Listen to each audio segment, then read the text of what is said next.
actually speak to you today. He worked with Jacques Cousteau as a sound engineer for years. He knows a lot about what's going on in the Gulf. He went down there personally, and he's got a lot of passion, and I'm honored to introduce Gary Holland. Thank you.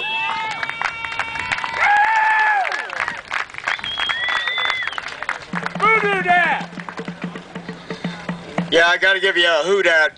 You know, we're going to repeat. So, anyway, I'm from Chalmette, Louisiana. I was born in the upper Ninth Ward. You heard about the lower Ninth Ward a lot after Katrina. But we were also flooded in Hurricane Betsy back in 1965. We've been being washed away in South Louisiana for a long time. I'm here speaking on behalf of the thousands along the Gulf Coast who would love to be here, but they're here in spirit. Apparently we're being streamed live, so I'm hoping that they would know that we're here and we're representing their interests. When I saw that the Deepwater Horizon exploded, I hadn't been paying much attention to what was being done in the Gulf. Seafood industry and oil industry in South Louisiana has gone hand in hand for a long time. And on pretty much they've gotten along. It could be within the same family. You could have a shrimper or a dredger or someone that works in the oil rig, and we live together. We've learned to do it together. But there's been a price to pay. The oil and gas industry has carved channels and canals into our wetlands, allowing saltwater to inundate the marsh, which is a brackish freshwater area. It's very delicate. It's used as estuaries from everything from minnow, bait fish to bluefin tuna. They all get up into those estuaries where Dr. Hubert Boy says now is full of oil. And I'm here to tell you that there's a lot of oil in the wetlands because after the explosion, and I realized that we were drilling a mile below the surface of the Gulf of Mexico and then another 2.5 miles into the crust of the earth. How addicted are we? And then what does this mean to my precious Louisiana wetlands that I grew up with my friends crawfishing? As quick as we'd go play baseball or football on the ball field, we'd go in the marsh and go play and enjoy the scenery and the alligators and turtles, snakes, reptiles, insects, beautiful swamp cypress.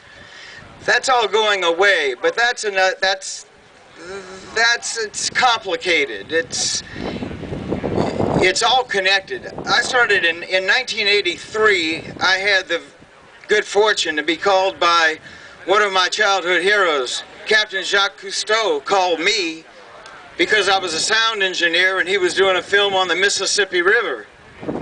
Well, at that point, I thought it was a joke. I hung up, the phone rang again, and it was a producer saying, look, we need a sound engineer. Are you available? And I said, gee, you got to understand, this was a hero of mine, and I had no idea that I'd be getting a phone call.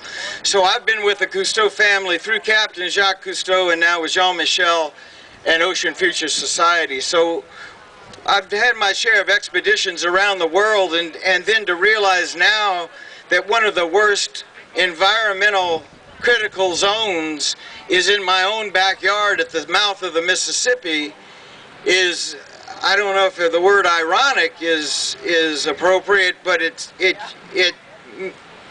makes it much more intense now for me. This is a life mission. The people down in South Louisiana, there's no big industries for the seafood. You might have a boat. We've heard from people from Venice and Rayne, Louisiana. These are small businesses. These are family-run businesses. These are generational businesses that are more than businesses. They're cultures and heritage and ways of life.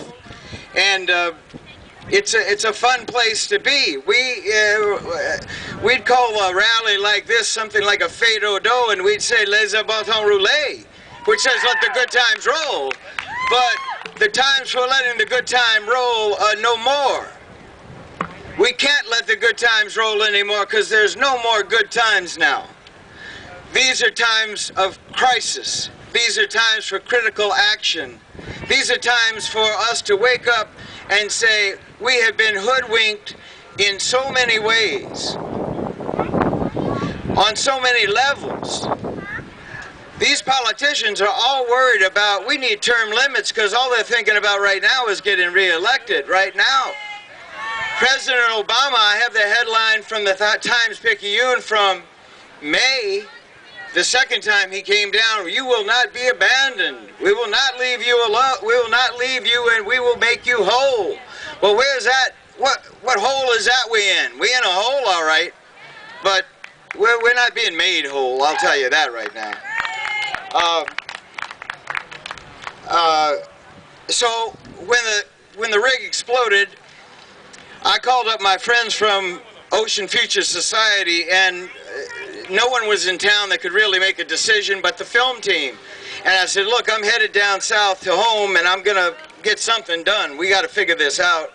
So the film team drove straight from Santa Barbara all the way down to Chalmette, Louisiana, nonstop to join me. And we stayed busy for about 2.5 weeks interviewing scientists, restaurateurs, business people, boat captains, crewmen, and getting out into the marsh itself. There's a picture of me somewhere on the internet where I jumped out of our Zodiac, and I actually got into the muck to take samples and try absorbent boom and all the oleophilic materials that's oil absorbent material, not water absorbent, to see if any of it would really work. But the stuff, and I couldn't bring it here because they wouldn't let me on the plane. I had it sent home because we brought it back with the equipment, so they drove it. But anyway, I brought it to Los Angeles, the rally we had there, and I opened it, and people a block away could smell it that were downwind. This is some nasty stuff. You can pick it up with a paddle of the boat, and it'll just hang there. It won't even drip. This is so viscous. This is so toxic. And I went into the Russo Reed cane, which Dr. Hooper Bowie was talking about, that's being laid down now, and I noticed that the wind, the current, and the tide was driving it into the cane reed, but only the tide would pull it out. So all those booms that they put out, which were just like fun noodles in a swimming pool, because oil, we proved, was going under it and over it, it was holding the oil in. And now that's actually a technique that they're using to keep the oil trapped in the marshland. None of it makes sense, and it's all common sense. And how we can allow a company like BP to drill in such extraordinary conditions, right, with no contingency plan, with no backup, with no what if we fail, what if we make a mistake plan. So when we found out that that was maybe controlled by the MMS, Mineral Management Services, well, the man that lives in the White House, well, he dissolved that, and you can't find them. They scattered like in New Orleans, when you turn on the light, the roaches scatter. They scattered like a bunch of roaches. They're not to be found. So the media was down in Louisiana a lot, but they wanted to see blood in the water, or else, you know, they were waiting for, you know, the fish kill and whatnot, and that was dramatic. But what was happening was a culture was dying slowly, and it's going to continue to die. This 80%, they figure, of this oil, they won't say it on camera, but 80% of this oil is still in that Gulf, either rolling around on the bottom or at some sort of depth. BP was allowed to spray dispersant at the plume, at the source of the plume, a mile below the surface of the Gulf, which is such an extraordinary environment. No one ever did that before. No one knew what would happen, or no one even tested. BP Corexit was banned by the EPA, but yet BP was allowed to use it in extraordinary ways. 3 days after the explosion, our Coast Guard tanker planes were dropping dispersant on the oil plumes on the surface so they'd sink. So out of sight, out of mind.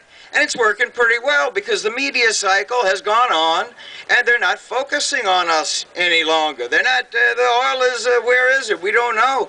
Is Woods Hole doing any research? Is anybody doing any research? Is BP using their ROVs that did so well and took 100 days to cap this thing? Are they looking for the plumes? Is it in the loop current? Is it going up the coast? Is it part of the fish kill on the East Coast? We don't know. No one really knows. And that's the problem. We need the truth. As far as people, thank you, you're welcome. We all need it. Now, as far as being from South Louisiana, our wetlands are being eroded away, and that has to do with the Army Corps of Engineers, and that goes back to the Civil War. That's too long of a story for here, but I'm on the Facebook, so I'll put that story there. But we can't stand too much more of this. The wetlands are made of silt. It's not dirt like we have here. This is silt. We lose the plant life, we lose the roots, we lose the silt, we lose the shoreline, the coastline, and all for what? I'm not a wealthy man, but as soon as I could, I put solar panels on my roof in California. I moved to California. I've got solar panels on my roof, and my meter spins backwards, works fine, 25-year guarantee. I finally got a swimming pool because I got 2 fake hips I need to swim. Got a swimming pool, I heat it with thermal panels on my roof. My gas bill's just normal, $10, $20 a month. It can be done. The technology is here, but we have to demand that we get an American energy plan and put it into action. We have to look at ourselves in the mirror and say, what are we willing to give up? Or what are we willing to do to break the addiction to hydrocarbon fuels? Let's see. I know this. There's a lot of people in Louisiana and along the Gulf Coast that are counting on every one of you to do your research. The information's out there. We don't necessarily need help as a community from the nation. It's not like Katrina that was this incredible catastrophe, and that I was going to say natural, but that's unnatural as well. See Harry Shearer's film, The Big Uneasy. That I recommend that documentary to you as well. But what they are counting on us to do is to try to get the truth out and demand the truth from whomever might be in the know. And that's starting to feel like just us. So, but we're not alone, because we're on the internet, we're being broadcast right now. I've got to feel like there is hope because I have children. I have 3 daughters, and I hope they have children, and they can go into the bayou and catch crawfish just like I did when I was a child. So, I'm just going to beg the man that lives in the house over there, and these people here, we need term limits. We got elections coming up. Let's make our voices heard through our vote. We have our votes. Let's make our voices heard. Let's find the truth. Let's not give up. Let's not be like Exxon Valdez, where they tore the community apart and they stopped paying and they brought it into lawsuits that lasted for decades. The mayor of Cordova committed suicide 5 years after the Exxon Valdez. He was so upset, and you may have seen some of that with Billy Nungesser, the president of Plaquemines Parish. That man is about to have a coronary. We need support, we need help, we need information, and we need the truth. And that's what I'm asking for. And I hope that everyone will do their due diligence and do what we can as Americans that we have the right to do. And with that, I'm going to say I do, and I hope to see everyone again and more of us, and meet on Facebook, meet on the internet, meet through phone calls, and stay together, stay united, stay strong, and stay focused on keeping our eye on the ball. Thank you.